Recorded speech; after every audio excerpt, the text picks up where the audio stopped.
അസ്സലാമു അലൈക്കും വറഹ്മത്തുള്ളാഹി വബറകാതുഹു. വിശുദ്ധ ഖുർആനിലെ സൂറത്തുൽ ഹജ്ജിൽ 31-32 ആയത്തുകളിൽ അല്ലാഹു സുബ്ഹാനഹു വ തആല പഠിപ്പിക്കുന്ന ഒരു കാര്യം, അത് ഹജ്ജിൻ്റെ പ്രവർത്തനങ്ങളുമായി, മനുഷ്യൻ്റെ വിശ്വാസവുമായി വളരെ ബന്ധപ്പെട്ട് കിടക്കുന്നതാണ്.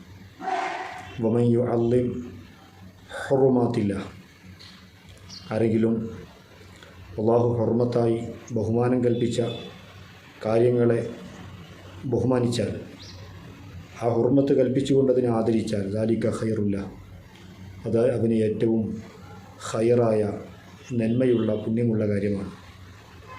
ഇതേ ആശയം തന്നെ വമൻ യുഅള്ളിം ശആഇറല്ലാഹ്, അല്ലാഹുവിൻ്റെ അടയാളങ്ങളെ, ചിഹ്നങ്ങളെ ആരെങ്കിലും ബഹുമാനിച്ചാൽ ഫഇന്നഹാ മിൻ തഖ്വൽ ഖുലൂബ്, അത് ഹൃദയത്തിൻ്റെ ഭക്തിയിൽ നിന്നുമുള്ള ഒരു ആദരവാണ്.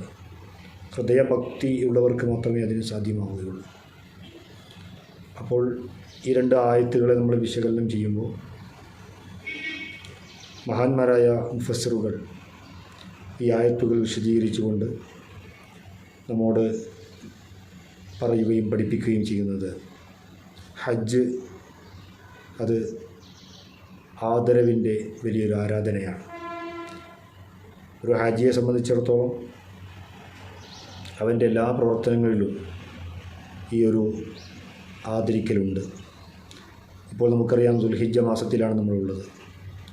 ഒരു ബലിമൃഗത്തെ കാണുമ്പോൾ നമ്മൾ ആദരിക്കുന്നത്, നമ്മൾ തക്ബീർ ചൊല്ലുന്നത്, അത് ആദരവിൻ്റെ ഭാഗമായിട്ടാണ്. ഉളഹിയ്യത്ത് കർമ്മത്തിന് ഒരുങ്ങിയ ഒരാൾ തൻ്റെ ശരീരത്തിലെ നഖവും മുടിയും നീക്കം ചെയ്യാതെ ബലികർമ്മം നടക്കുന്നത് വരെയും അത് സൂക്ഷിക്കുന്നത്, അത് ഒരു അച്ചടക്കത്തിൻ്റെ, ഒരു ചിട്ടയുടെ ഭാഗമാണ്. ഹജ്ജ് അത് ആദ്യം മുതൽ അവസാനം വരെയും, ഹജ്ജിലെ ഓരോ കർമ്മങ്ങളും നമ്മൾ ഓരോന്നും പരിശോധിച്ച് നോക്കിയാൽ അവിടെയെല്ലാം നമുക്ക് കാണാൻ സാധിക്കുന്നത് അള്ളാഹു ബഹുമാനം കൽപ്പിച്ചതിനെ ബഹുമാനിക്കുക എന്നതാണ്. വിശുദ്ധമായ കഅബ വുളിയ ലിന്നാസി ലല്ലദീ ബിബക്കത്ത മുബാറക, അവ്വലു ബൈത്തിൻ, ആദ്യമായി ജനങ്ങൾക്ക് വേണ്ടി നിർമ്മിക്കപ്പെട്ട വിശുദ്ധമായ ഗേഹം, അത് അല്ലാഹു ആദരിച്ച സ്ഥലമാണ്. അല്ലാഹു ആദരിച്ച ഒരു വസ്തുവാണ്. ആ കഅബയുടെ പരിസരത്തുള്ള എല്ലാം, മഖാം ഇബ്രാഹിം, ആ കഅബ നിർമ്മിക്കാൻ വേണ്ടി ഖലീലുല്ലാഹി ഇബ്രാഹിം നബി അലൈഹി സ്വലാത്തു വസ്സലാം കയറി നിന്ന ഒരു കല്ല്, ആ കല്ലിൽ മഹാനായ പ്രവാചകൻ്റെ പാദം പതിഞ്ഞിട്ടുണ്ട്. ഇന്ന് മഖാമു ഇബ്രാഹിം എന്ന പേരിൽ കഅബയുടെ പരിസരത്തു തന്നെ അത് പ്രത്യേകം സൂക്ഷിക്കപ്പെട്ടിട്ടുണ്ട്. എന്നാൽ ഇത് മനുഷ്യരായി ഉണ്ടാക്കിയതാണോ? അല്ല. വിശുദ്ധ ഖുർആനിൽ അല്ലാഹു സുബ്ഹാനഹു വ തആല നമ്മെ പഠിപ്പിക്കുന്നു, വത്തഖിസൂ മിൻ മഖാമി ഇബ്രാഹിമ മുസല്ല, മഖാമു ഇബ്രാഹിമിൻ്റെ പിന്നിൽ നിങ്ങൾ മുസല്ലയായി സ്വീകരിക്കണം, അതിൻ്റെ പിന്നിൽ വെച്ച് നിസ്കരിക്കണം. അപ്പോൾ നോക്കൂ, നിസ്കാരം, ആ നിസ്കാരം അള്ളാഹുവിനുള്ളതാണ്, അല്ലേ? എല്ലാ ഇബാദത്തുകളും അള്ളാഹുവിനുള്ളതാണ്. പക്ഷേ അള്ളാഹു ചില ആദരവിൻ്റെ ഭാഗമായി ചില കാര്യങ്ങൾ നമ്മെ പഠിപ്പിക്കുകയാണ്. അതുകൊണ്ടാണ് മഖാമു ഇബ്രാഹിമിന് പിന്നിൽ വെച്ച് നിസ്കരിക്കൽ പ്രത്യേകം കൽപ്പിക്കപ്പെട്ടതും. ഖുർആനിൽ ആ മഖാമു ഇബ്രാഹിം എന്ന് പറയുന്ന ഒരു പ്രവാചകൻ കയറി നിന്ന ആ പ്രവാചകൻ്റെ പാദം പതിഞ്ഞ കല്ലിന് അള്ളാഹു നൽകുന്ന മഹത്വം. ഇതാണ് വമൻ യുഅള്ളിം ഹുറുമാത്തില്ലാഹ്, അള്ളാഹു ഹുർമത്ത് കൽപ്പിച്ചവകളൊക്കെ നമുക്ക് ഹുർമത്ത് കൽപ്പിക്കാൻ സാധിക്കണം, ബഹുമാനിച്ചതിനെയൊക്കെ ബഹുമാനിക്കാൻ സാധിക്കണം. ഹജറുൽ അസ്വദ് കഅബയുടെ ഒരു മൂലയിൽ സ്ഥാപിക്കപ്പെട്ട കല്ലാണ്. ആ കല്ല് കേവലം ഒരു കല്ല് മാത്രമാണോ? അല്ല.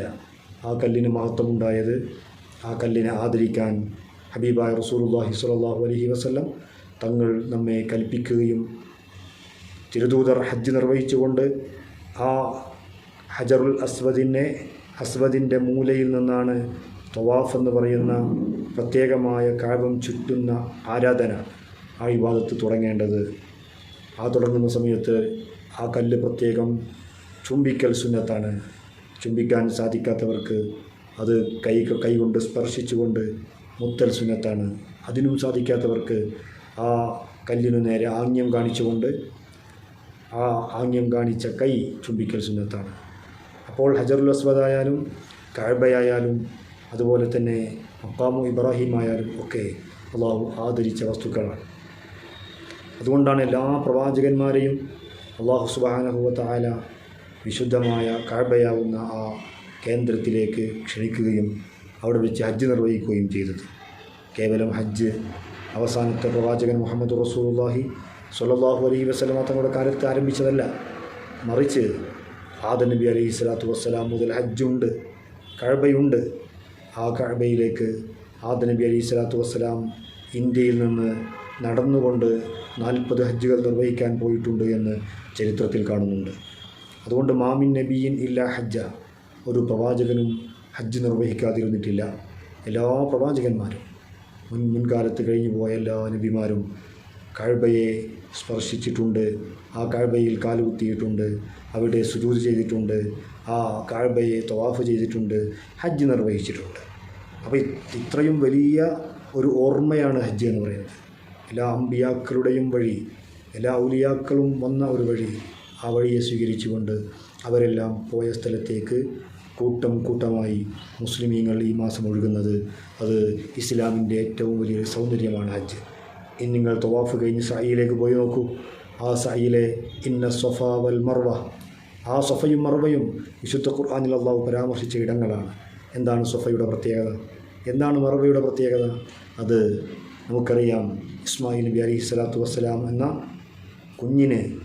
ആ കുഞ്ഞിന് വെള്ളം കിട്ടാതെ ദാഹിച്ച് വലഞ്ഞപ്പോൾ അവിടുത്തെ പ്രിയപ്പെട്ട ഉമ്മ ഹാജർ റളിയല്ലാഹു അൻഹ വെള്ളത്തിന് വേണ്ടി ഓടിയ ഒരു ചരിത്ര പശ്ചാത്തലമുള്ള സ്ഥലമാണ് സഫയും മർവയും. ലോകത്തുള്ള എല്ലാ മുഅ്മിനീങ്ങളും വിശ്വാസികളും ആ ഹാജർ ഉമ്മ ഓടിയ സഫ മർവക്കിടയിൽ അവർ സഅയ് ചെയ്യുന്നു. ആ സഅയ് വേഗത്തിലുള്ള നടത്തമാണ്, ചില സ്ഥലങ്ങളിലുള്ള ഓട്ടമാണ്.